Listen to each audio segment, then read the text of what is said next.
बिहार में केवल चुनाव आए तभी पॉलिटिक्स हो, फिर तो ये बिहार के हमारे चरित्र के विपरीत बात होगी।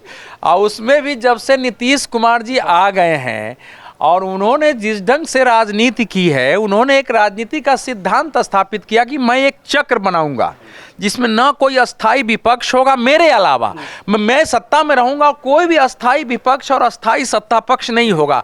तो वो तो बहुत शानदार तरीके का एक पॉलिटिक्स का कैरेक्टर उन्होंने विकसित किया है कि मॉडल दिया कि कुछ दिनों सत्ता पक्ष में आप हमारे साथ है, फिर विपक्ष में जाइए, फिर दूसरे को ले आएंगे। तो वहाँ ये चीज़ें चलती रहेंगी। इसलिए और चुनाव इस समय आ गए हैं और चुनाव में प्रशांत किशोर जी का इतना कंट्रीब्यूशन है, मैं उनके बहुत नीतियों से सहमत हूँ, असहमत हूँ, क्योंकि बिहार के बारे में जनता के बीच जाकर और उन्होंने बिहार के वो सारे सच रखने की कोशिश की है जो बहुत सारे लोग नहीं रख रहे थे, जानते हुए भी राजनीतिक व्यवस्था के कारण नहीं बोलते थे। तो उन्होंने विषय तो सारे रख दिए हैं, लेकिन जहाँ तक पॉलिटिक्स का सवाल है तो स्थापित पार्टियों को, उनके सामाजिक समीकरणों को, उनको तो देश का जो बना हुआ वातावरण है एक हिंदुत्व और राष्ट्रवाद का, उसको ध्वस्त करके वहाँ खड़ा होना बहुत कठिन होता है। अब दूसरे पर आते हैं। देखिए, नीतीश जी ने जो कुछ भी कहा है, नीतीश जी के अंदर इस बात का पश्चाताप दिखाई दे रहा है कि मैं लालू प्रसाद यादव और उनके कुशासन के विरुद्ध लड़ा, उसमें जॉर्ज फर्नांडिस से लेके शरद यादव से लेके सब ने हमारा साथ दिया और बाद में जनता ने उसको, उनके पूरे परिवार को भी पराजित कर दिया। बिहार वो तेजस्वी जी जो भी बोले, लालू जी चुनाव हार गए, राबड़ी, कोई परिवार का आदमी जीता नहीं और 5 चुनाव हारे हैं। कोई कह रहा है एक चुनाव, बिल्कुल नहीं। 2005 से लेके 2010 तक के 14 तक के सारे चुनाव आरजेडी हारी है, उसका वोट परसेंटेज और सीटें घटती गई है। ये तो नीतीश जी को हमारे विनोद जी की तरह ही कुछ मित्र ऐसे पत्रकार हैं कि उनके दिमाग में भर दिया कि अरे देखो, इस समय सेकुलर पॉलिटिक्स का नेशनल लेवल पर लीडरशिप खाली है, आप नरेंद्र मोदी का विरोध करो, थर्ड फ्रंट, यूनाइटेड फ्रंट की तरह आप भी जो है शीर्ष पर खड़े हो जाओगे। उसमें वो खड़े होने लगे और उस समय से उन्होंने बिहार की पॉलिटिक्स का नाश कर दिया।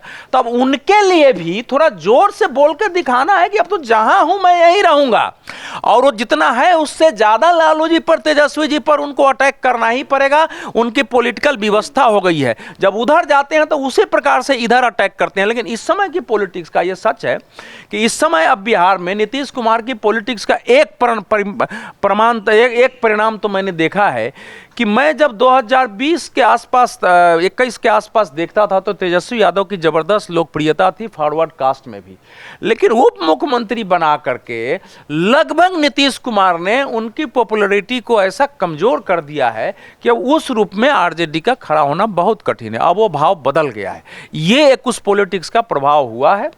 अब नीतीश जी जो कुछ कहें वो बिल्कुल सच है। उस समय जब लालू यादव थे तो इतने बड़े नेता नहीं थे, उस समय बहुत लड़ाई हुई थी, तो सत्येंद्र नारायण सिंह उनके विरुद्ध खड़े थे, वो चुनाव हारे थे, उस समय सारे मिलके उनको बनाए थे।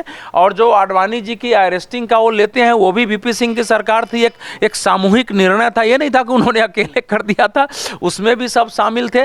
तो उन्होंने ये गलत कुछ नहीं कहा है कि उन्होंने उनको मुख्यमंत्री बनवाया। उस समय दूसरे लोग भी दावेदार थे, वो खड़े हो सकते थे, लेकिन इससे बिहार की पॉलिटिक्स में को लालू जी ने जो बयान दिया है, लालू को केंद्रित बनाने की जो मतलब कोशिश एक हो रही है, वो दोनों के हित में जाता है, वो बीजेपी उसके हित में भी जाता है। अंतिम बात जो प्रशांत किशोर जी कह रहे हैं वो उनकी अपनी पॉलिटिक्स है। भारतीय जनता पार्टी इस समय नीतीश कुमार को माइनस करके नहीं चलने वाली है, केंद्र में भी उनके 12 समर्थन है। नीतीश जी ही उनकी ओर से वो घोषित हो नहीं हो, लेकिन उन्हीं के नेतृत्व में एनडीए चुनाव लड़ने जा रही है, ये फैक्ट है। मुख्यमंत्री ऐसा नहीं हो सकता है कि उनके नेतृत्व में चुनाव लड़ेंगे तो उनको मुख्यमंत्री नहीं बनाएंगे, लेकिन एक बड़ा काम वो करने जा रहे हैं।